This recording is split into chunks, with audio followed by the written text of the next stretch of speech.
Welcome back to some fun math videos. We are going to work our way up to graphing on the coordinate plane today. So this is a Go Math lesson. This is lesson 12.1, and we're going to be more or less reviewing because we did do this in 5th grade back in the day. And I just wanted to let you guys know before I forget that from now on, I'm not going to be assigning you guys classwork in addition to the homework. I feel like you guys as a class are handling it pretty well, but I don't know that all of the classes are able to handle the workload. So if you want to continue doing the classwork that you can see on the PDF, you can see that it's the one that I originally assigned, back when I first made this lesson. You can still do that if you want to, but it's not going to be required anymore, okay, guys? So all you're going to have to be responsible for is finishing up this homework after you do this lesson with me, okay?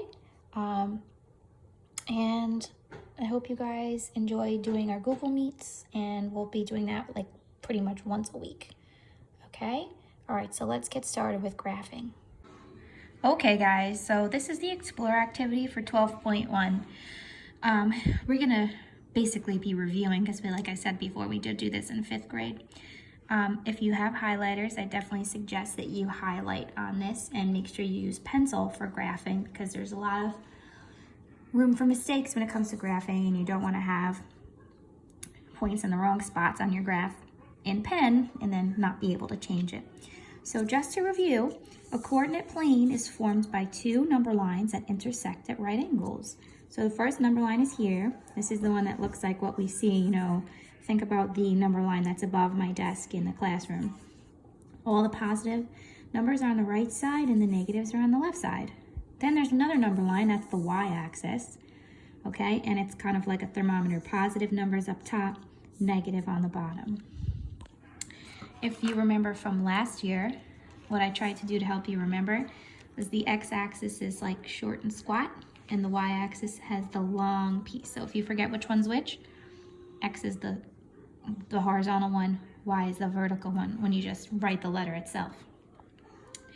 If you recall, the point where they meet right here is the origin, and hopefully we'll remember that as the point 0, 0, right? And when we plot points on the coordinate plane, we always start at the origin, okay? Now this is where we're taking it a little bit into an area that we did not discuss last year, that we have 4 quadrants, okay? The quadrants go in a counterclockwise direction. So this is quadrant 1, this is quadrant 2, quadrant 3, and quadrant 4. So quadrant, look at that, prefix quad means 4, right? So those are just basically the 4 boxes that are broken up by those number lines. And the first quadrant, it's the one that we look the most commonly at, is that's where all of the numbers are positive. The x values are positive and the y values are positive. If you go into quadrant 2 though, my x values are negative, my y values are still positive. Quadrant 3 is the only quadrant where everything's negative. The x values are negative and the y values are negative in this quadrant. And then in quadrant 4, I have positive x's and negative y's. So, as we learned last year, an ordered pair is a pair of numbers that gives us the location of a point on the coordinate plane. The first number gives us the horizontal distance, which is your x, and then the second number gives us your vertical distance from the origin, which is your y value. So remember, when we plot a point, we always go to the right or the left first, and then we go up or down. So the numbers in a pair, an ordered pair, are called coordinates. This is your x coordinate, and this is your y coordinate. So before we begin example 1, I highlighted again just to try to give you guys a visual. The x-axis is in the yellow highlighter and the y is in the orange highlighter. So what we're going to practice doing is identifying the coordinates of each of these points. So point A is down here, okay? To name the coordinates, we always start with the x, okay? What you can do is you can start at the point and then you can follow it up and see what value that is on the x coordinate, or you can start at the origin and see which way you would have to go and follow it down. So the way that they're having us do it with the fill in the blanks is starting at the origin. One thing I'm going to do though is I'm going to fill in these blanks here because they've only labeled every other line, okay? So I'm going to just fill these in. Go Math loves to do this for some reason. Okay. So point A is 1 unit, which direction? Left of the origin. And 5 units down, okay? So you can look at it that way. My suggestion is always you can do this, okay? There's nothing wrong with that. But when I'm looking at a point and naming it from here, I like to put my pen or my pencil on the point and follow it up or down to the x-axis. That's gonna give me my x-coordinate. It's -1. So the x-coordinate's -1. And then I start the point again and I look at what the value is on the y-axis, which is 5. So written as a point, remember the x is always first. That'd be -1, 5. And now, what we're gonna take this to the next level here. Oops, sorry, that's a -5, not +5. My bad, my bad. -5.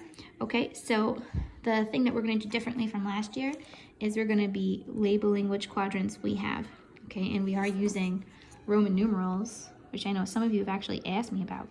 This is quadrant 1, this is quadrant 2, 3, and 4. So this point is in quadrant 3. Now, if you wrote the number 3 here, you'd be totally fine. Don't worry about that. Now let's do point B. Point B is here. Hello, point B. First, we're going to see where it is in reference to the origin. So it is 2 units to the right of the origin. So 2 units right. And 3 units up. Okay. Now, as a point, what I'm going to do is I always want to write my x first. So I look down to the x-axis. That's 2. So the x-coordinate is 2. And the y-coordinate, I follow it over to the y-axis, is 3. So as a point, that is 2, 3. Okay, is everyone starting to remember this? So that is 2, 3. And this is in quadrant 1. Guys, the single most common mistake with this is just getting x and y backwards. Okay? Very common to look at the y first and write that first. So it's tempting to do. Try to just get in the habit. Okay, x always comes first. Okay, guys, so here is the your turn. I'm gonna do 2. I'm gonna do number 4, G and E, and then I'm gonna pause and let you guys do F and H. Now, I did not highlight, but you can. I'm gonna start over at G here. Here it is. I'm gonna follow it up to the x-axis in this case. And I see that the first coordinate is x, so I place my x value first, and then I go back to my G and I see what that y value was. I go over to the y-axis, and it's -4. So for -4, if you want to check yourself, you can always go backwards. You can go to 4 on the x-axis and -4 on the y-axis and make sure that you land right on the point. And I do. Okay, now I'm going to check point E, which is up here. Oops, I forgot to name the quadrant, by the way. This is, let's label them, quadrant 1, quadrant 2, quadrant 3, quadrant 4. So my point G is in quadrant 4. I'm just going to write Q4. And again, if you guys want to write the numbers 1, 2, 3, 4 without the Roman numerals, it's okay if you want to write it like that. Okay, so I'm moving on to point E. I'm going to look at my x value first. I know it's so tempting to find y first, but be careful. You always need x first, follow it down. My x value is -2, so that comes first. Go back to the point. My y value is 4. Okay, and that's in quadrant 2. Okay, so again, you can test yourself. -2, 4, and I land right on my point. All right, so let's give it a pause, and I want you guys to try writing your F and your H. Okay, guys, so point F, you can see, is 3, 2. I went to F, I followed it down to the X, which was 3, and over to the Y, which was 2, and that's in quadrant 1. And then point H, I had to fill in some blanks here. This was -1 for X and -3 for Y. So that was -1, -3, and that's quadrant 3.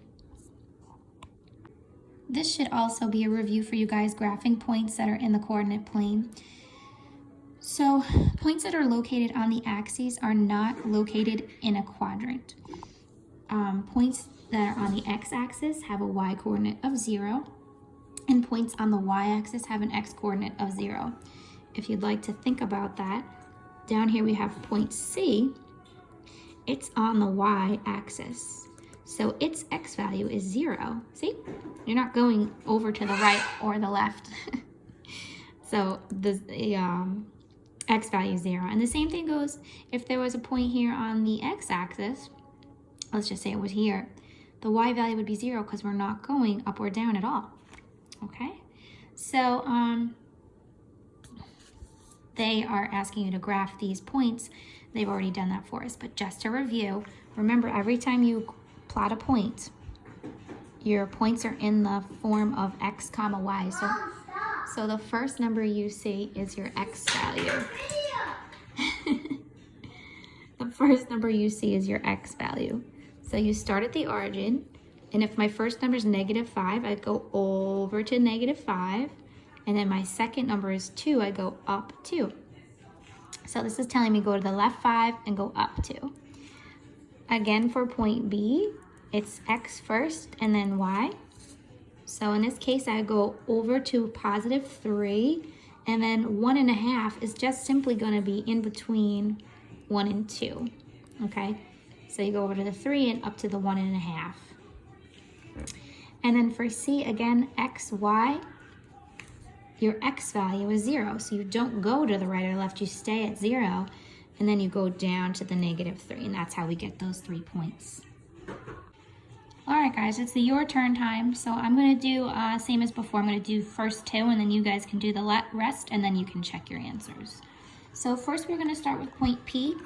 This is -4, 2, so I'm going to just remind myself x comes first and then y. So that means my x-coordinate's -4. So starting at the origin, I go over to the -4, and then I go up to the 2 right here. That's P. Remember when you label, you put the letter to label it, okay? Also, I should note, before I started this, I just quickly labeled, I filled in my blanks. Okay, so for point Q, again, my x is going to be 3, my y, in this case, is going to be 2.5, so watch carefully what I'm going to do. I start at the origin, I always do x first, so my first number 3 is x, so I go over to 3 on the x, and I'm going to go up to 2.5 on the y, so that's halfway in between 2 and 3, so that's right about here in between. Just because you don't have a line doesn't mean we can't approximate, okay, in this case, so this is Q. Okay, guys, so go ahead and try R, S, and T on your own, and then when you unpause, you will see the answers. Okay, guys, so here's your solutions. Point R is -4.5, and then -5, so -4.5 is halfway between -4 and -5, and then you go down to the -5, and there's R. S is 4, -5, so we go over to the +4, down -5, there's S. And then T is -2.5, 0, so I go over to the -2.5, which is halfway between -2 and -3, and then the Y value of 0 means I don't go anywhere, I just stay here. So that's point T. One last thing to cover is reading scales on axes, okay? Because graphing points and reading points is fairly simple, but then you have to be careful of the scales that they're giving you. So the scale doesn't have to be always going up by 1. The scale is just how much the numbers are going up by. Sometimes you have to figure it out on your own. So in this case, you can see that there's only one line in between the 0 and the 10, so that means that these are going up by 5s. They're usually very easy to figure out, okay? But you're going to always want to fill in your blanks, okay? Make sure you don't accidentally just assume that this is going up by 1. Make sure you take a second to look at your scale and make sure that you have the right one. So this would be 5, 10, 15, 20, 25. And it goes the same in all the directions. So this is 5, 10, 15, and that's 25. And then just in the opposite direction, it's negatives, that's all. Okay? Same thing here. -5, -15, and -25. Okay? So,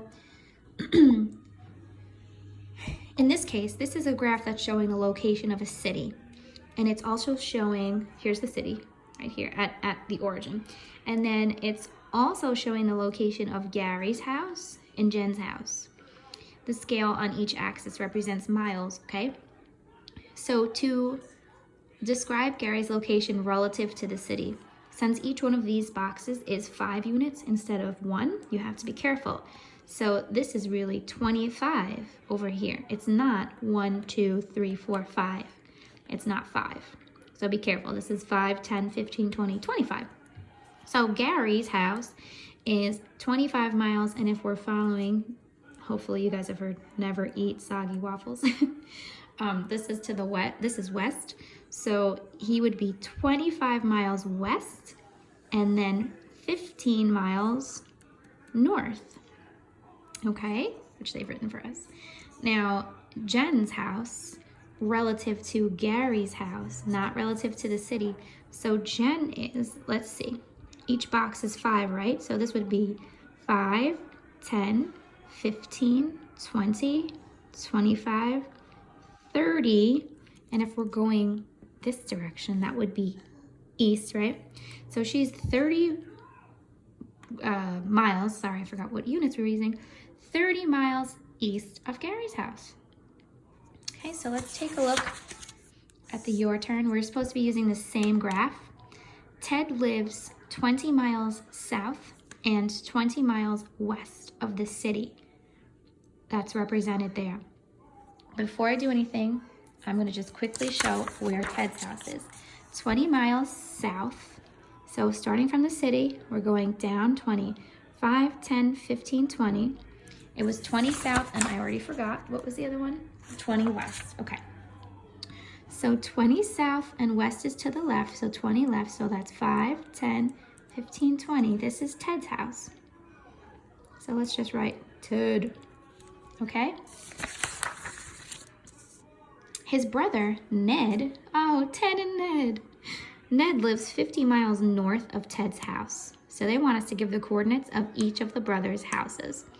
So let's find Ned's house, and then after that we'll write the coordinates. He's 50 miles north. So from here, north is going up. So we're gonna go 50, 5, 10, 15, 20, 25, 30, 35, 40, 45, 50. All the way at the tippity top is Ned. Hello, Ned. Okay, so now we're just gonna write the coordinates. So Ted is, remember, look at the X value, he's -20. And the Y value is -20. So he's -20, -20. And Ned is -20 for the X value. And his Y value is up here, that's +30. Okay, so Ted's -20, 20, -20, -20, and Ned is -20, 30.